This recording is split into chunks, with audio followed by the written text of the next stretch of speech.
We grew this beautiful pumpkin in our garden, and now we're going to make roasted pumpkin seeds. So here are the pumpkin seeds, and here are my dehydrator trays. I actually have two, one with little holes and then one without. I'm gonna go ahead and spread it on this one with the holes because it's quite wet.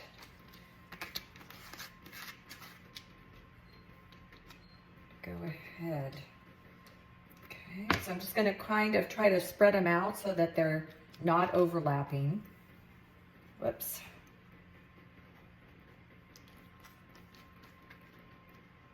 As they dry, I will store them up a little bit because it's really, once they're wet, it's really hard to separate them.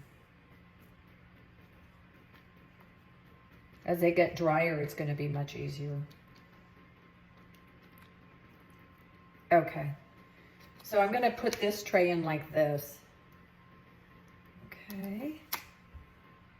I'm putting my seeds right in here to the dehydrator. I put them on the tray, the one with the holes, so that so there's so much moisture that I figure more air can go through and they'll dry quicker. I have a tray down here, just an empty one to catch anything that falls down there to keep it cleaner. I have the temperature. I'm going to go ahead and put it on for 2 hours at 120. You can go and use 150 to 120 temperature, and you can try drying it for 1 to 2 hours. From my experience, I think it's going to be better if I go a little longer and at a higher temperature, but I will check it and make sure that it's not over drying. Well, the pumpkin seeds are out of the dehydrator. I had them dehydrating on 120 for 2 hours, and it worked. They're nice and dry and ready to roast. They have no liquid in them anymore. They came out perfectly. So now what I'm going to do is I'm going to put them into a bowl. I'm going to mix some olive oil and a little bit of seasonings. I'm only going to use garlic, salt, and pepper because I'm going to be using these pumpkin seeds for a Thanksgiving green bean butternut squash casserole. And so I want savory. I want these pumpkin seeds to be roasted savory, not sweet. Some people like to put cinnamon sugar on them and make them a sweet snack. I want these savory. So you can also, they're nice and dry. The dehydrator worked perfectly. If you don't have a dehydrator, try them in your oven on a low temperature just to dry them out. I'm going to put just a little drizzle of olive oil. Mix it up here. Make sure they're coated. Okay, and now I'm going to put in I'm just using my hands I'm not measuring this. I'm just kind of sprinkling it.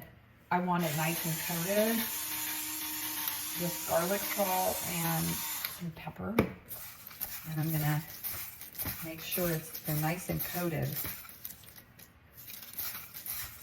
I don't want them overly salted, so I'm not going to put any more in for now.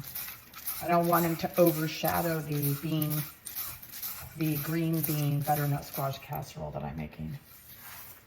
And the leftovers will be a snack. Okay, so just spread them out evenly now. My oven is heating to 250 degrees. And I'm actually using my convection bake because it evenly cooks and gets it done a little quicker.